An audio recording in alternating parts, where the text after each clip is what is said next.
ముప్పాల సుబ్బారావు గారు నమస్కారం సార్. నమస్తే నమస్తే అండి. సార్, ఈ కల్తీ లడ్డు గురించి మన సుప్రీంకోర్టు ఒక డెసిషన్ ఇచ్చిందంటే, ఒక డైరెక్షన్ ఇచ్చింది. దీన్ని ఎలా చూస్తారు సార్ మీరు? ఇక్కడ ఒకటండి, ఆల్రెడీ 2 రోజుల క్రితం సుప్రీంకోర్టు ఇద్దరు న్యాయమూర్తులు కొన్ని అనుమానాలు వ్యక్తం చేశారు. ఆ అనుమానాలని ఈరోజు లోత్రా గారు స్పష్టం చేశారు. వాళ్ళు అడిగిన ప్రశ్నలు ఏంటంటే, ఆల్రెడీ 6 జూలై అలానే 12 జూలై 2024లో ప్రతిరోజు 2 ట్యాంకర్లు వచ్చినాయి. ఆ ట్యాంకర్లని వెనక్కి పంపించేశారు, టెస్టులకు పంపారు. అలానే ఏదైతే ఇంటర్నేషనల్ డైరీ డెవలప్మెంట్ బోర్డు ఏదైతే ఉందో వాళ్ళకి పంపితే దీంట్లో అడల్ట్రేషన్ జరిగింది అని చెప్పేసి రిపోర్ట్ వచ్చింది. ఆ రిపోర్టు ఈ 2 రోజుల్లో పంపిన 4 లారీలు లడ్డు తయారీకి ఉపయోగించలేదు కదా అనేది న్యాయమూర్తుల యొక్క అభిప్రాయం.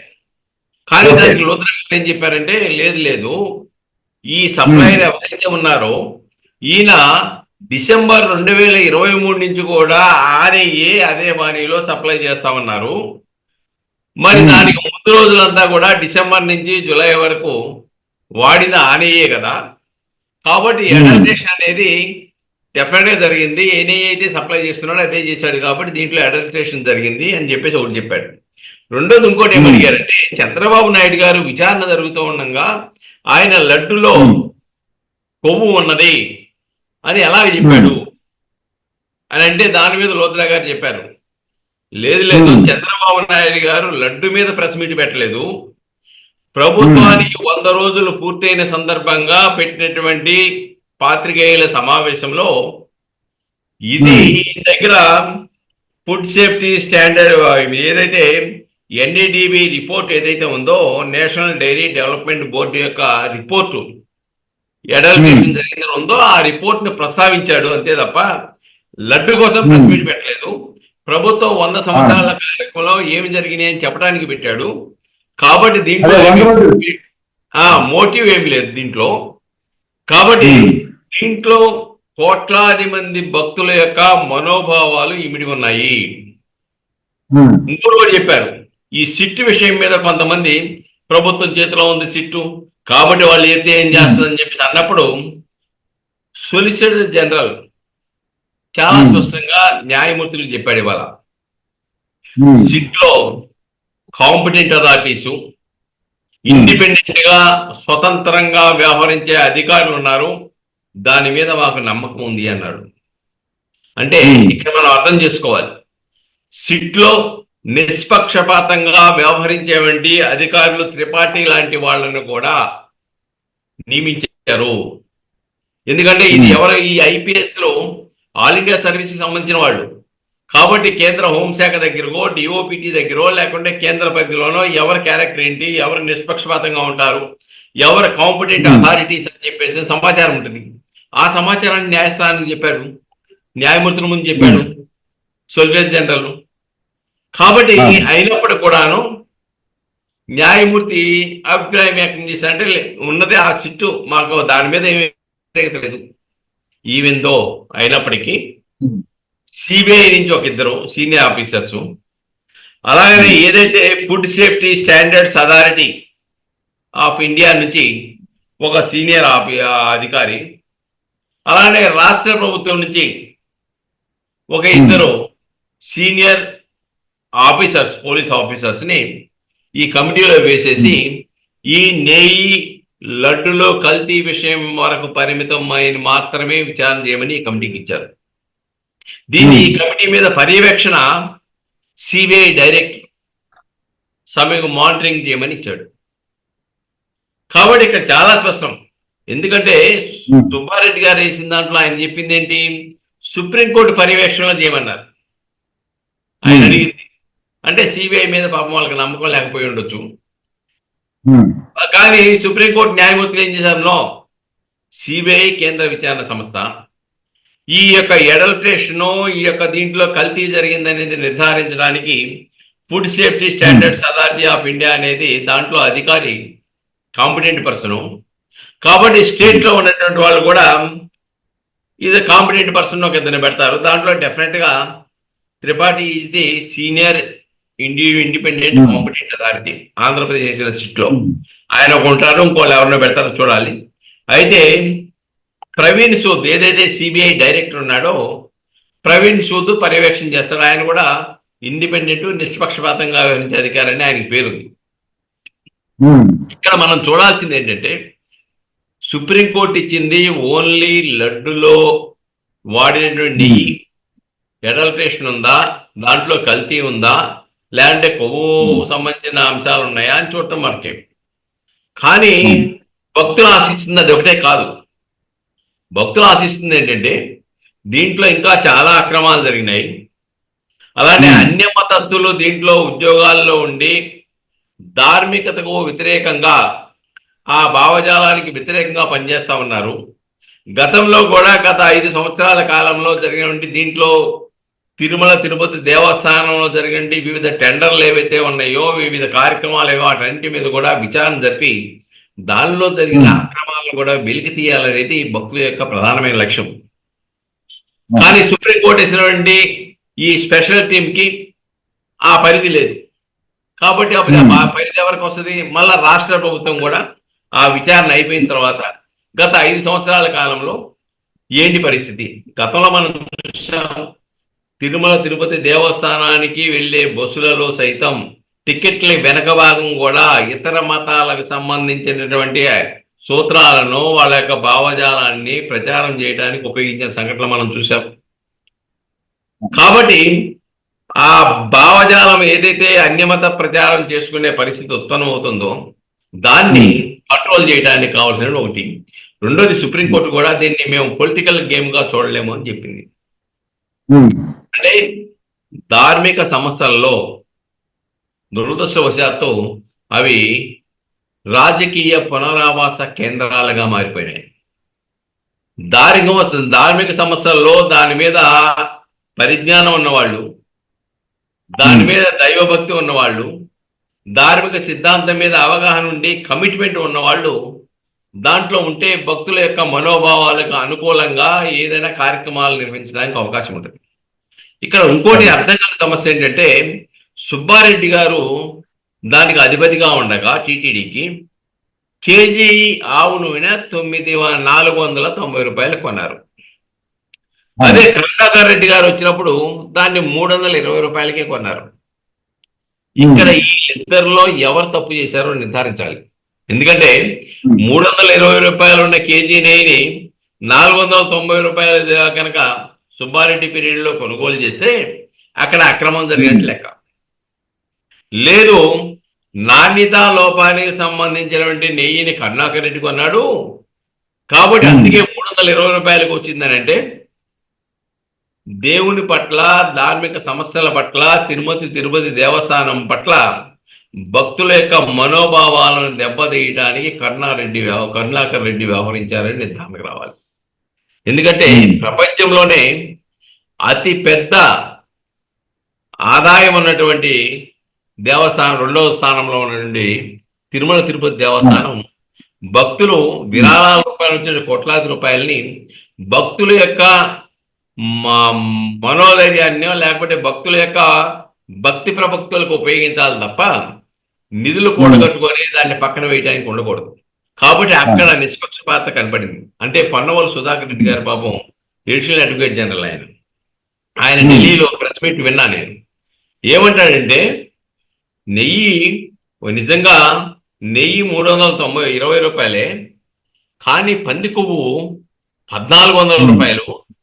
ఎవరైనా బంగారంలో ఇత్తడి కలుపుతారు కానీ ఇత్తడిలో బంగారం కలుపుతారా అంటాడు. అంటే పరోక్షంగా ఆయన భావజాలం ఏంటి అంటే కాంచిలీదే కలిపారు పంది కొవ్వు, ఎందుకు బాధపడతారని చెప్తాడా. కాబట్టి ఇటువంటి భావజాలం ఉన్నటువంటి వ్యక్తులు దురదృష్టవశాత్తు ఇంకోటి సెక్యులరిజం గురించి మాట్లాడుతున్నారు. డిక్లరేషన్ గురించి ఇవ్వండి అని అంటే గతంలో జస్టిస్ దేవానంద్ గారు ఆంధ్రప్రదేశ్ హైకోర్టులో పనిచేసినప్పుడు దేవస్థానానికి సంబంధించి డిక్లరేషన్ మీదే వచ్చినప్పుడు దేవానంద్ గారు ఒకటి తీర్పు ఇచ్చాడు. దాంట్లో ఏంటంటే తిరుమల తిరుపతి దేవస్థానం వాళ్లే గనక అన్య మతస్థులను ఆహ్వానిస్తే డిక్లరేషన్ అవసరంలా. ఉమ్, కానీ ఆ తిరుమల తిరుపతి దేవస్థానం వాళ్ళు ఆహ్వానించకుండా అన్య మతస్థులు వెళ్ళాలి అంటే డిక్లరేషన్ ఇవ్వాలి. ఉమ్, ఉమ్, కానీ దాని ప్రాతిపదికగానే పవన్ కళ్యాణ్ ఇచ్చే వాళ్ళ కూతుర్లు ఇద్దరు క్రిస్టియన్స్ తీసుకెళ్లాడు. ఎస్, మేము మా పిల్లలు క్రిస్టియన్స్ కాబట్టి మేము డిక్లరేషన్ ఇస్తున్నారు మా పిల్లలు కూడా అని డిక్లరేషన్ ఇచ్చారు. ఉమ్, కానీ జగన్మోహన్ రెడ్డి ఎందుకు వెనకం చేస్తా ఉన్నాడు? జగన్మోహన్ రెడ్డి కూడా ఇవ్వచ్చు కదా, డిక్లరేషన్ ఇచ్చేసి నువ్వు వెళ్ళి చూడొచ్చు కదా, నిన్ను ఎవరు కాదన్నారు. ఎందుకు ఆగుతున్నావు నువ్వు? కాబట్టి దీన్ని విషయం ఈ రోజున ప్రజల కోట్లాది మంది ఇతర దేశాల్లో ప్రపంచ దేశాల్లో కూడా కోట్లాది మంది భక్తులు మనోవేదకు గురయ్యారు. ఇంత పవిత్రమైనటువంటి లడ్డులో ఇంత చీప్ క్వాలిటీ వాడతారా, ఇంత కలుషితమైనటువంటి నెయ్యిని వాడతారా అని చెప్పేసి మనోవేదన చెందుతున్నారు. అయితే సుబ్బారావు గారు, ఇక్కడ సుప్రీంకోర్టు నిర్ణయం ఎవరు విజయంగా తీసుకోవచ్చు? వైసీపీ విజయమా, కూటమి విజయం అంటారా? ఇది ఒకటండి.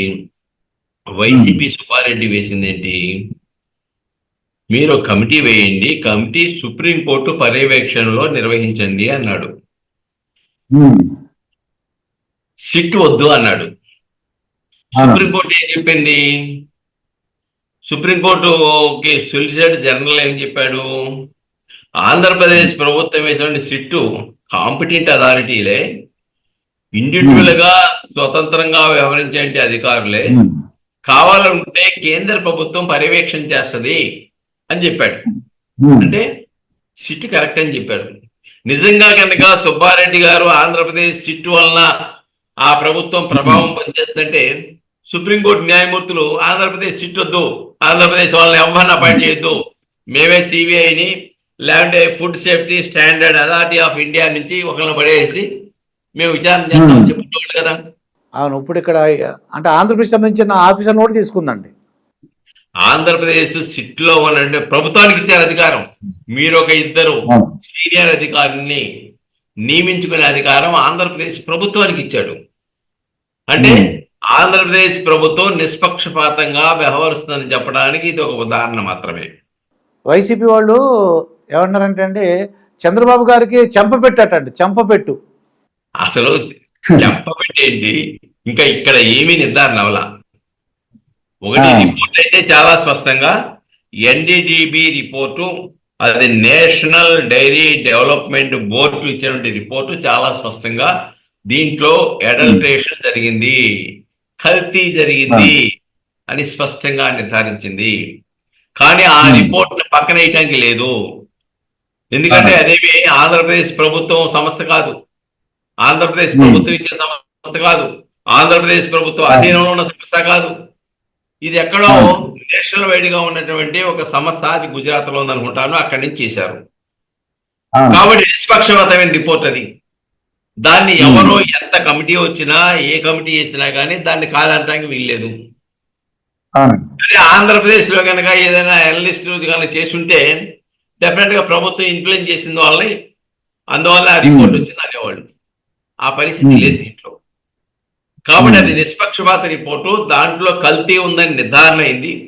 కల్తీ అనేది ఏమి కలిసిందనేది కమిటీ ఆ రిపోర్ట్ల ఆధారంగా నిర్ధారించడం వరకు ఈ కమిటీ చేసేది. కాబట్టి డెఫినెట్ గా దీంట్లో 500 కిలోమీటర్ల డిస్టెన్స్ ఉన్నటువంటి ఆ డైరీ మరి తిరుపతి దేవస్థానానికి ఆ యొక్క లారీలు తీసుకురావడానికి 8 రోజులు 9 రోజులు ఎందుకు పట్టింది? 2 రోజులే కదా జర్నీ. 500 కిలోమీటర్లు అంటే 2 రోజుల్లో వచ్చేస్తుంది. అంటే ఆ యొక్క సంస్థ ఎవరికైతే అక్రమంగా టెండర్ ఇచ్చారో ఆ సంస్థకి సంస్థ తనకు తానుగా తిరుపతి దేవస్థానానికి కావాల్సిన నెయ్యిని సప్లై చేసేవంటి స్తోమత లేని సంస్థకి ఇచ్చారు, నిబంధనలకు విరుద్ధంగా ఇచ్చారు. అందువల్లనే వాళ్ళు అక్కడక్కడ సమకూరుకొని ట్యాంక్ నింపడానికి 2 రోజులు పట్టింది అనేది నిర్ధారణ అయిపోతా ఉంది. కాబట్టి నిబంధనలకు విరుద్ధంగా ఎందుకు ఇచ్చారు, అసలు కండిషన్స్ ఎందుకు రిలాక్సేషన్ చేశారు, వాటికి ఉన్న కెపాసిటీని ఎందుకు పక్కన పెట్టేసి మీరు దానికి ఎందుకు ఇచ్చారనేది కూడా, అది ఏ హయాంలో, తెలుగుదేశం హయాంలో కాదు ఇచ్చింది, జగన్మోహన్ రెడ్డి పాలనలో ఇచ్చారు. దానికి ఏఆర్ డైరీకి జగన్ రెడ్డి ప్రభుత్వంలోనే దా యొక్క టెండర్ ఇచ్చారు, నిబంధనలకు విరుద్ధంగా నిబంధనలు సడలించి కూడా. కాబట్టి అవును. దీని వెనక ఇవన్నీ కూడా విచారణ జరిగితే మరిన్ని వెలుగు చూస్తాయి. ఏదేమైనప్పుడు కూడాను ఇక్కడ వాళ్ళు కొత్త కొత్త పదం వాడుతున్నారు, సెక్యులరిజం అని.